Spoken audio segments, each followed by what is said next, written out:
बंधुओं, आप ये तो जानते हैं कि सनातन धर्म में 18 महापुराण बताए जाते हैं, परंतु क्या आपको उन 18 महापुराणों के नाम याद हैं? और क्या आपको ये पता है कि उन महापुराणों को किसने लिखा है? तो चलिए आज हम विस्तार से बताते हैं कि क्या क्या नाम है उन 18 महापुराणों के और उन्हें किसने लिखा है। सबसे पहले महापुराण की चर्चा करें। सबसे पहला महापुराण है ब्रह्म पुराण।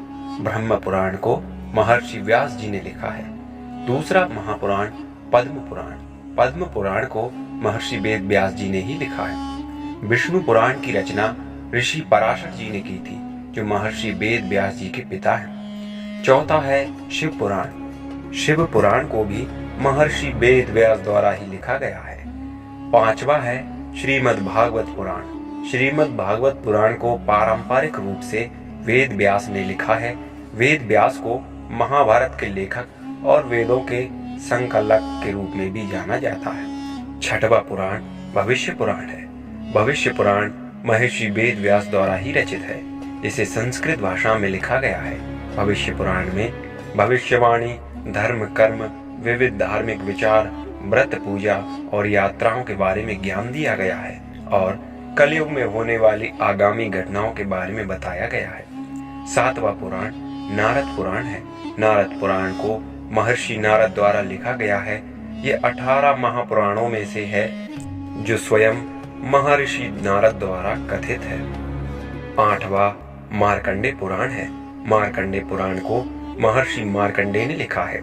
हालांकि कुछ पौराणिक मान्यताओं के अनुसार यह पुराण भगवान ब्रह्मा द्वारा भी रचित माना जाता है। नवा अग्नि पुराण। अग्नि पुराण को अग्नि देव द्वारा ब्रह्म ऋषि वशिष्ठ को सुनाया गया था। हालांकि इसे भी वेद व्यास द्वारा संकलित और व्यवस्थित किया गया है। 10वां पुराण ब्रह्म वैवर्त पुराण है। ब्रह्म वैवर्त पुराण को वेद व्यास जी ने ही लिखा है।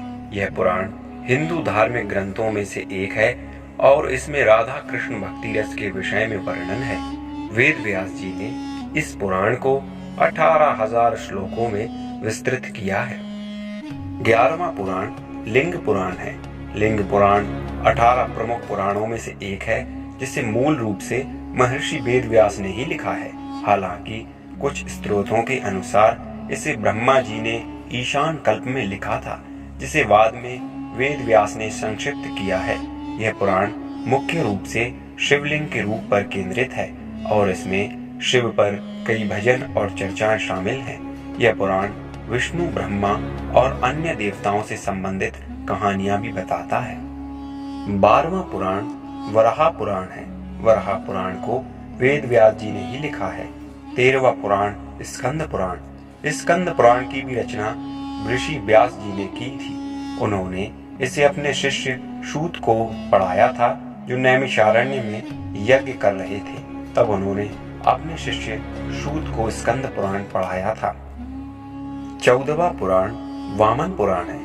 वामन पुराण को भी महर्षि व्यास ने लिखा है।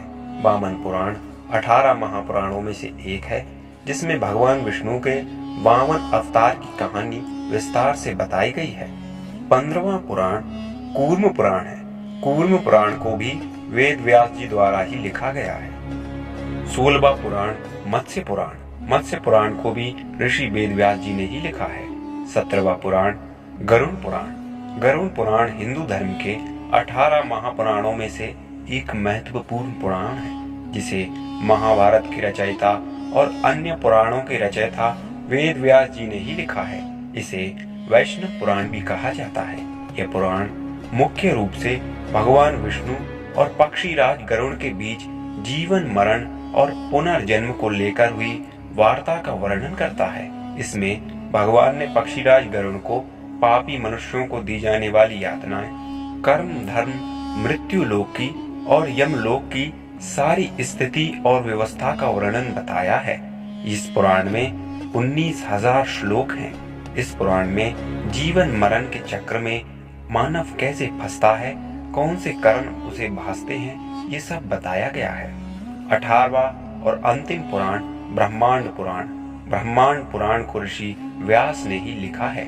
इस पुराण में विश्व का भूगोल, खगोल और आध्यात्म रामायण जैसे विषय भी शामिल हैं। कुछ विद्वानों का मानना है कि इसे उनके शिष्य ऋषि रोमहर्षण ने भी लिखा था, लेकिन इसका श्रेय ज्यादातर वेद व्यास को दिया जाता है। मित्रों, ऐसे कर कर ये हिंदू धर्म ग्रंथों में 18 महापुराण बताए जाते हैं। लगभग महापुराणों को ऋषि वेद व्यास जी ने ही लिखा है।